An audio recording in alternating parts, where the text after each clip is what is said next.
In any case, Lee Kaplan came to my attention because he was looking at the activities of what is called the International Solidarity Movement, the ISM. And I noticed that there were some assorted people, very left-wing, Marxist-oriented, Islamic activists involved in this, and lo and behold, Erzendorn as well. Nobody has done the research into this movement, which is very, very powerful and threatening even more international incidents in the coming months than Lee Kaplan. Let me give you a little bit about him before he comes up here. He is an investigative journalist who's been published around the world, including in a front page magazine, Israel National News, Canada Free Press. His columns appear in other websites as well, the Northeast Intelligence Network, Campus Watch. He's heading the organizations, including Defending America for Knowledge and Action and Stop the ISM, ISM meaning International Solidarity Movement. He appears regularly on radio and TV, including on the Fox News channel, and he's a graduate of UCLA on the Bruin Alumni Association and the UCLA Alumni Association, and writes extensively about the Middle East. Lee Kaplan. Before I start, I want to thank Cliff for having me come and speak, and actually what he's doing here with his organization I think is vitally important. There's a lot of things going on in the world and the country today which is just below the radar and people don't know about it. And it's people like Cliff. I was very happy to meet people like Pam Geller, who's going to talk to you next, who are bringing to the forefront this information. And hopefully the people in this room, when they learn these things, they'll go out and they'll spread it. How many people here are familiar with my work or know about the ISM? Okay, so we've got maybe 3 hands, which is an interesting thing. I've been writing about this shadowy organization, and it's hard to actually say it's an organization for the last 7 years. The ISM is actually not an individual card-carrying organization. What it is a consortium of various Marxist-Leninist organizations affiliated with the Islamic Jihad around the world. Now, one of the interesting things, and how this ties in with Al Jazeera, is one of the fears that I'm sure Cliff has related to Al Jazeera is how a subterfuge will be used by Al Jazeera in terms of propaganda.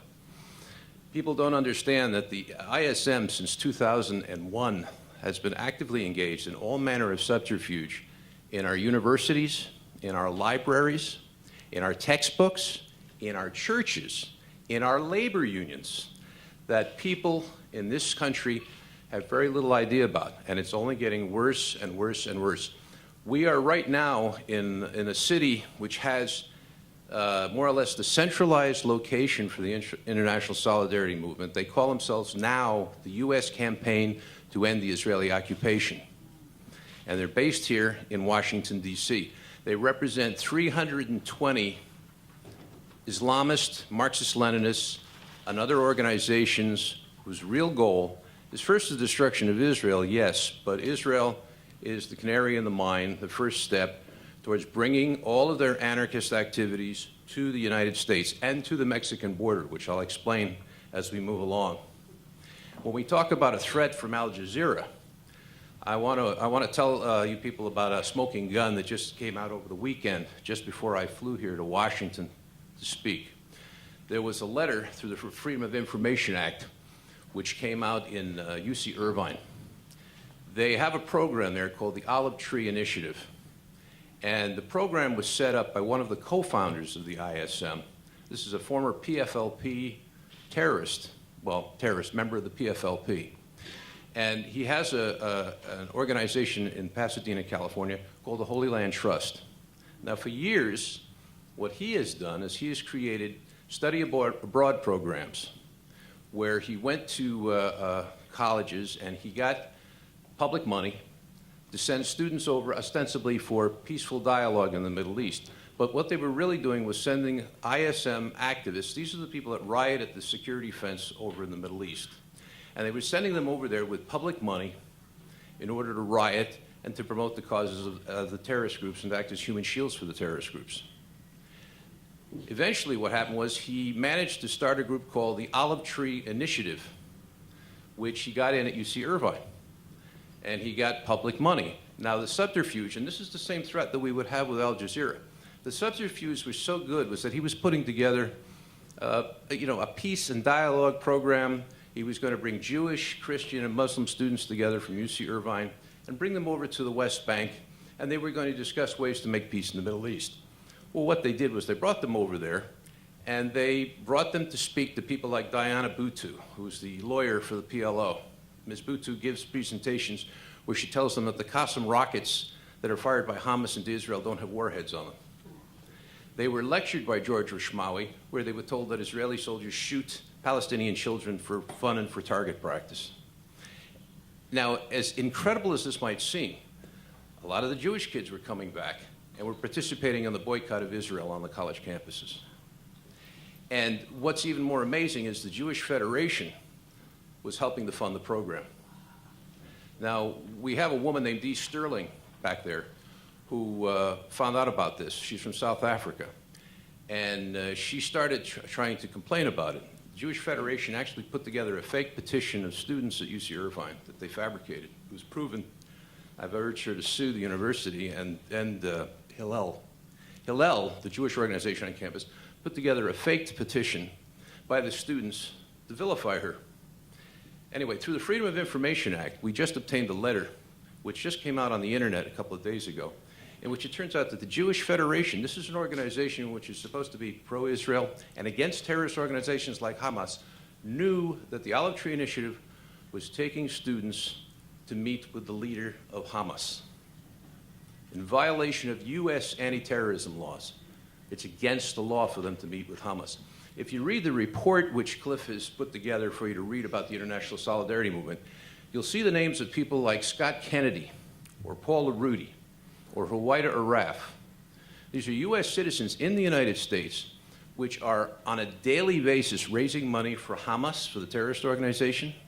They put together the money for the flotillas. The flotillas that were in the news, for example, the Mavi Marmara, which was attacked by, which the Israeli soldiers were attacked on. That was the 7th flotilla that went there. It really amused me how President Obama said, I want an investigation about this. Well, the fact of the matter is, I have an interview on the Israel National News where I came over there and on Israel TV, I said, yeah, let's do an investigation. The flotillas are organized, put together, and completely funded right here in the United States. Most of it's done in San Francisco, where I come from, in my bailiwick. And we are funding this war against ourselves. That's one of the things that relates to Al Jazeera. Because what we are doing is we are providing tax-free money to be raised by nonprofits all over the country, which are part of the International Solidarity Movement, which violate their mandates from the IRS. I've written articles in which I've gotten some of these companies audited and gotten their tax-free status removed. Interestingly enough, George Soros created something called Groundspring, which, due to the laxity in the nonprofit laws, allows them to still raise the money tax-free. But all this money is being raised, and it's being raised to help groups like Hamas, the PFLP, Islamic Jihad, and assorted terrorist organizations. Now, give you a little bit about information about me. Well, how do you know all this, Lee? How do you get involved with this? Again, it's only 3 people in the room know who I am. I became an investigative journalist about 8 years ago.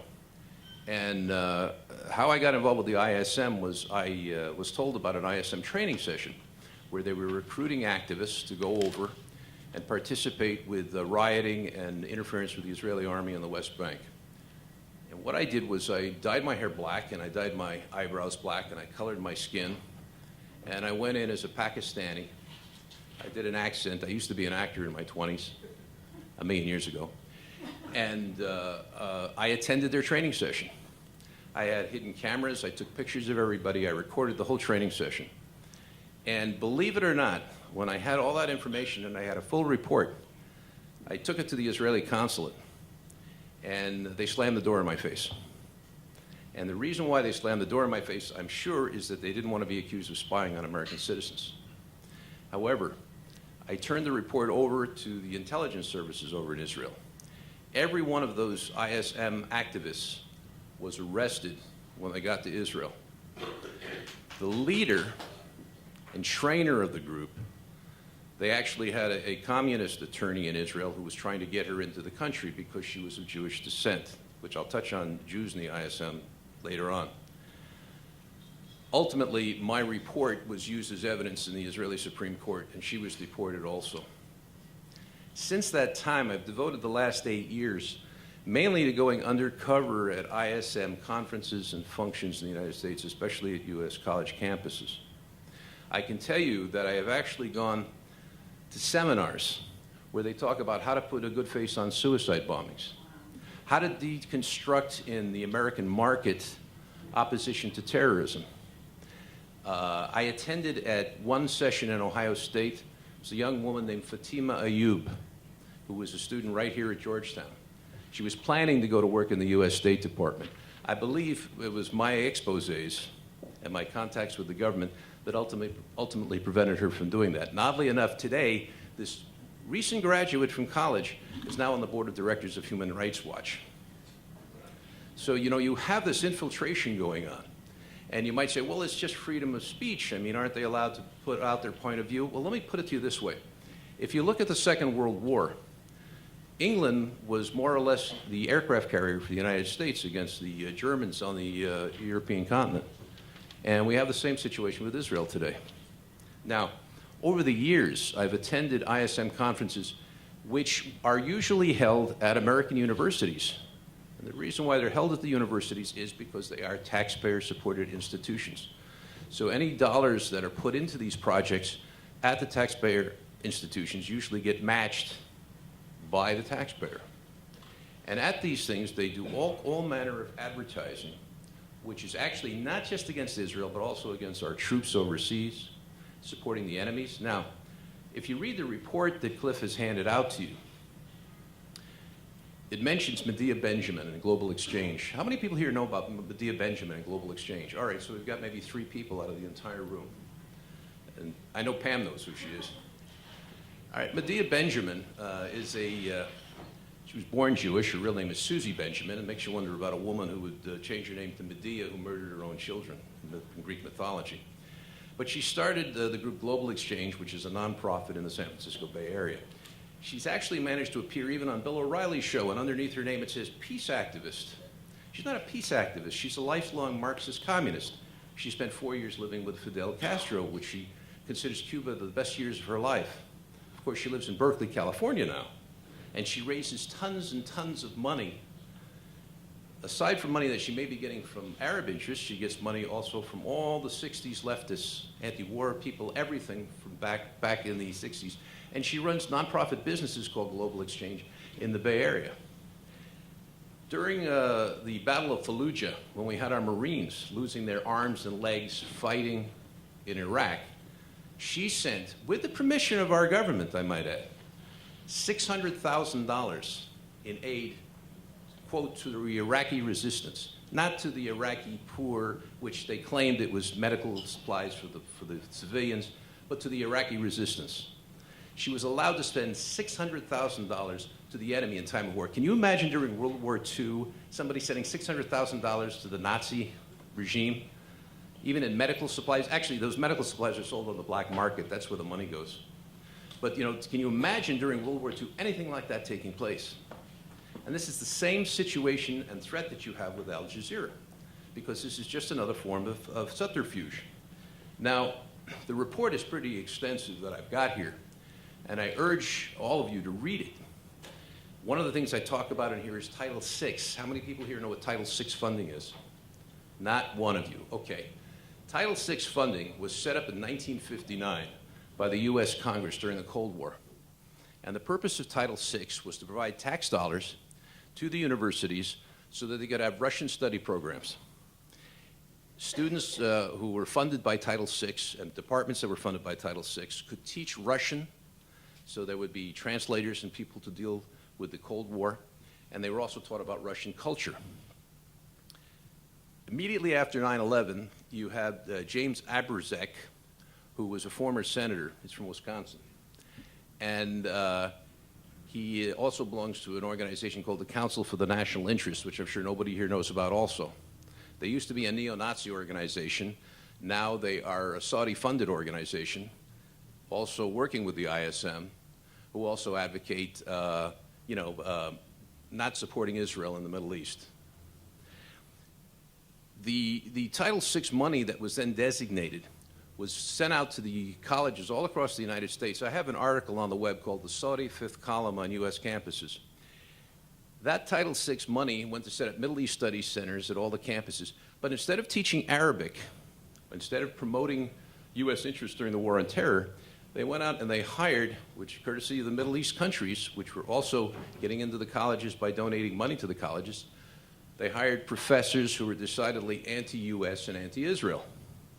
So you actually had, for example, I have an article called Scholars for Terror on the web, which you can find. And in it, I had a national meeting of the Middle East Studies Association. This was like attending a session of Al-Qaeda in the United States. You had, not only was it anti-Israel, not only did it have non-academics at it promoting the end of Israel, but they also had professors there advocating for the other side during the war against Saddam Hussein. This is all subterfuge, and it's all under the level. And you say, well, how could in the Middle East, how could they get somebody to strap a bomb on himself and blow himself up? He must be so desperate. He must be so starving. It isn't that. It's the indoctrination that they experience from the time they're 3 years old in school. And the same thing is starting to happen over here, because our colleges, since about 2001, when they first started with the ISM, this actually goes back with the colleges into the 1990s, began this subterfuge program with the Middle East Studies Centers, which also contain breadth requirement classes that students take. Now, as a journalist, breadth requirements. In other words, you have to take the class to get your degree. One of the things as an undercover journalist that I did was I enrolled in a college course at Diablo Valley Community College near me in San Francisco. I went in and the course was taught by an imam. He was teaching the Hamas Charter. Now, he didn't call it the Hamas Charter to the class, but he was teaching from the Hamas Charter. He was teaching from a charter from a terrorist organization. And when I would call him and question on things in the charter, he didn't know I was a journalist. At one point, he tried to kick me out of the class. And when I went to the dean the next day, and the dean said, well, I heard you've been making trouble in class. And I told him I was a journalist. The dean almost peed in his pants. I can tell you that the class was canceled just for that semester. He's back now teaching at Diablo Valley College, American government. And he's also teaching at San Francisco State University, too. So he's moved up.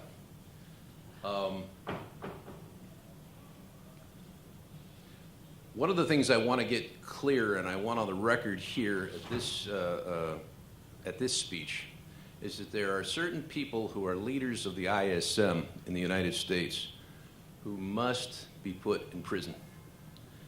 One of them is a man named Paul LaRudy, who is in the San Francisco Bay Area. I have pictures of him here in the report that Cliff is handing out, and I urge you all to get a copy of it. Paul LaRudy, if you actually go through the report, there are photographs of Paul LaRudy shaking hands with the leaders of Hamas. He was part of the Gaza flotilla, and receiving gold medals from the Hamas leadership. Another man is named Scott Kennedy, who was the mayor of Santa Cruz, California. He has an organization which is part of the ISM called the Resource Center for Nonviolence, which is also tax-free, raises money, called the Eschaton Foundation.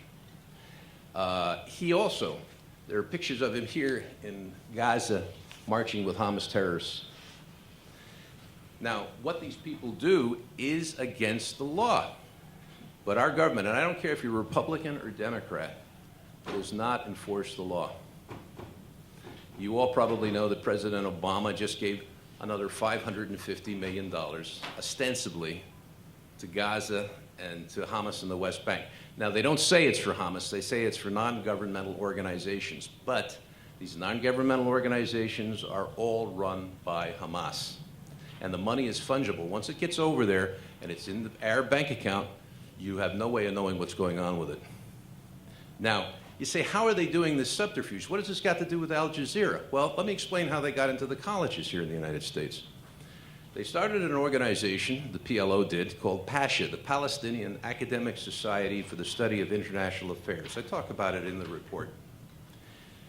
What PASHA does is it takes Arab students, Palestinian students who have a good command of English, and they send them to colleges all over America. They don't let them pick where they go to school, and they don't let them pick what they're going to major in. But they give them a chance to have a U.S. education. At the same time, they are assigned to get on the student newspapers. They're assigned to do those weekly demonstrations. I don't know how many of you go to a college campus every week, but almost every week lately, you'll see a checkpoint demonstration or an Israeli Apartheid Week demonstration or something like this. This is all organized. This is not a grassroots thing. This is all organized abroad. In fact, we just managed to get a lawsuit started at UC Berkeley where a Jewish student was assaulted by one of the members of the Students for Justice in Palestine there.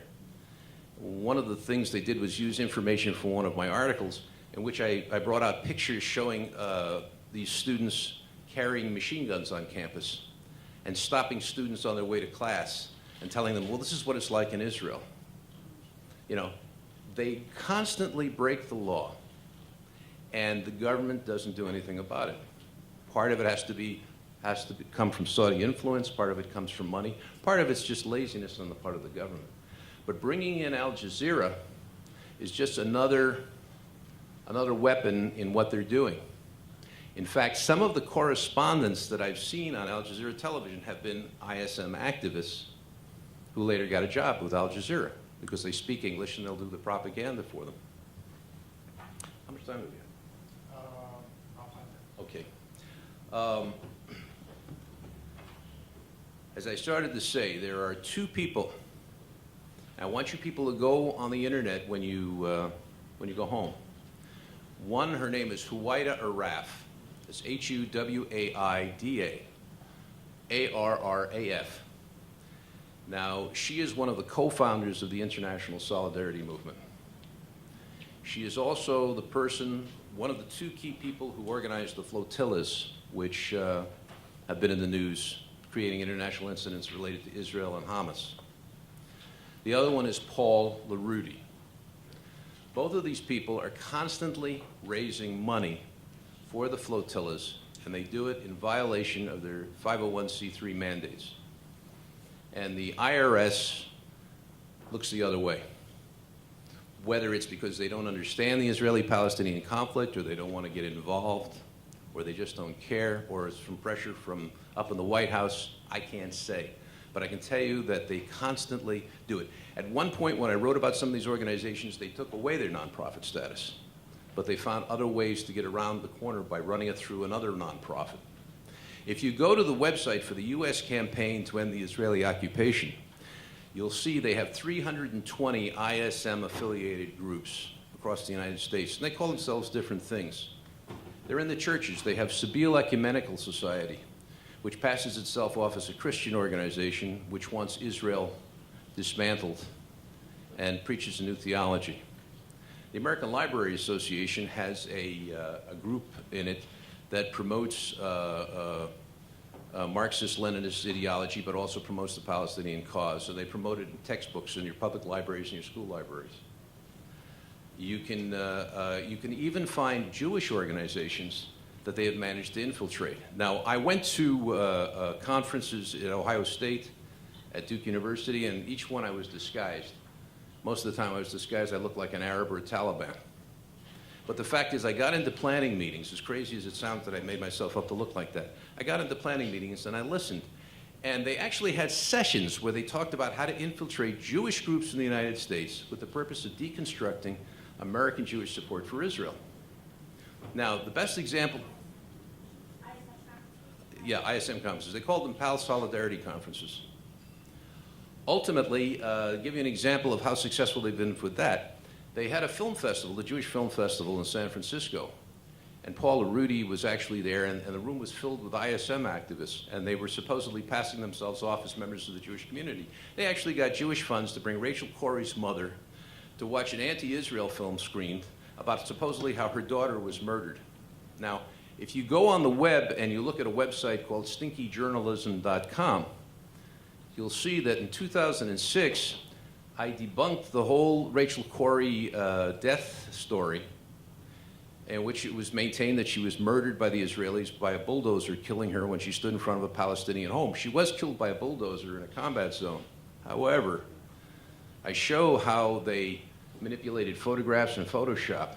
Now, there's a trial going on in Israel right now that I was called in as an expert to help the IDF. They established in the trial already that she was not killed protecting a house. Yet the U.S. campaign to end the Israeli occupation is putting out emails and has on their website today a big solicitation for donations. Give us money to sue Israel and go after Israel and demonstrate on the campuses and do all this stuff because Rachel Corrie was killed protecting a Palestinian home. Well, she wasn't killed protecting a Palestinian home. She was a Palestinian advocate in the ISM, an anarchist. And actually, I have a recording of one of the ISMers who was with her in which he admits that they were there helping, acting as human shields for the armed terrorists to draw fire on Israeli soldiers. But none of this is getting out in the media.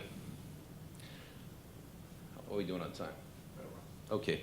Well, I'll wrap it up. I'll wrap it up now. I've just scratched the surface here because, like I say, I've got 8 years of this stuff. But, you know, the international solidarity movement, I believe, is a bigger threat than the armed terrorists because what they've done in the last 8 years is they've gotten into every social aspect of American society. They are in the colleges, they are in the libraries, they are in the unions, they are in the tech. Al Jazeera, this campaign with Al Jazeera, this is all part of a grand plan. And at the session at Duke University I attended, one of their leaders had a session, and he said the purpose of all that we're doing and all the rioting we do in the West Bank at the security fence and all that stuff is training and practice to bring it to the U.S. border with Mexico. And ISM leaders have actually met with Subcomandante Marcos, who is the head of the Zapatistas in Mexico. Anybody here ever hear of the Zapatistas? It is a Mexican terrorism gang. They are meeting with the Zapatistas. If you read the news, you see about the riots that the ISM conducts against the security fence. They call it an apartheid wall, which is a total bastardization of the purpose of the fence because it keeps out suicide bombers. They are planning to do that here on the Mexican border. Anyway, I urge you to look at the report. If anybody has questions for me outside, I'll be glad to talk to you. All right.